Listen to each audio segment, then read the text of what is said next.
I stayed with my cheating boyfriend for 8 months after I found proof. Not because I loved him, not because I forgave him, but because I needed time. Time to smile while my heart cracked. Time to let him think he'd won me back. And time to quietly ruin every corner of his life. One small, invisible act at a time. If you've ever been betrayed by someone who looked you in the eyes and lied. If you've ever imagined karma taking its time instead of rushing, then hit like, subscribe, and settle in. Because this might be the most patient, calculated revenge story you'll hear today. I didn't suspect the cheating at first. I felt it. That subtle shift you can't explain. Text turned face down.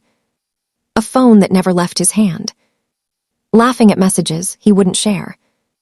When I asked, he smiled, soft, convincing. Why would I ever do that to you? So I believed him. Because loving someone makes you stupid before it makes you strong. The proof didn't come from him. It came from her. A message request. A girl I didn't know. Screenshots attached like bullets. Photos, dates, conversations. Jokes about me, my job, my clothes, the way I trusted him. I remember my hands, shaking so hard I dropped my phone. My chest felt hollow, like someone scooped me out and left skin behind. When I confronted him, I expected denial. I just didn't expect how confident he'd be. That's fake. She's crazy. You're overreacting. Even when I showed him the receipts. That's when something inside me snapped, not loudly. Quietly, cleanly. Because betrayal hurts. But being insulted after betrayal, that's when anger becomes clarity. He cried when he realized I wasn't buying it. Begged, promised therapy, marriage, kids. Swore it meant nothing. And I looked at him and said, okay, I'll stay. That's when my revenge began. I did the math. 8 months. That's how long it would take to save for a deposit. Buy furniture. Line everything up. 8 months of acting. I didn't scream. I didn't punish him all at once. I eroded him. Daily, slowly. Like water wearing down stone. I started small. I'd misplace his things. Keys, wallet, headphones. Just enough to make him late. Just enough to make him doubt himself. I canceled his appointments. Dentist, haircuts, meetings. Watched him spiral into frustration over things he swore he'd booked. I opened his parcels. Stole cash from his wallet, not all of it. Just enough that he'd think he miscounted. Every morning, I smiled. And dipped his toothbrush into the toilet bowl. I burned dinners.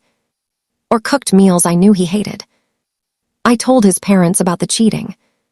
Watched his mother's disappointment settle in. Before big commitments, I cried. Hard, messy, convincing. He missed half his friends, wedding consoling me in the car. Held my hand while I talked about his betrayal. I forgot his birthday. I chose shows he despised. Dragged him home early from nights out. Brought up his affair during dinner with my parents. Watched him shrink in his chair. I woke him up in the middle of the night to talk. Refused to pay for things. Forgot to wash his uniform. And slowly, I chipped away at his confidence. Corrected him in front of friends. Questioned his decisions. Was overly friendly with his mates. Never cruel. Never obvious.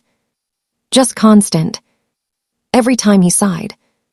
Every time he rubbed his face in confusion. It healed something in me. Because for the first time since the betrayal, I wasn't powerless. He thought he'd gotten away with it. He had no idea he was living with his consequence. The night before I left, I packed quietly. Everything important was already gone. Documents, clothes, savings. I kissed him goodbye the next morning like nothing was wrong. And while he was at work, I vanished. No note. No message. No closure. I blocked him everywhere. By the time he got home, the apartment was hollow, just like I'd been.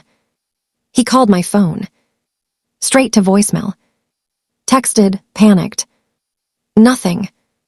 I didn't want to hear him beg again. I wanted silence. People say revenge is toxic.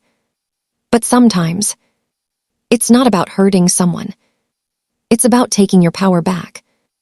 After someone tried to make you feel small, I don't regret a thing. If this story gave you chills, hit that like button. Tell us in the comments, what's the most satisfying revenge you've ever witnessed? And don't forget to subscribe. Because sometimes, karma just needs a little help.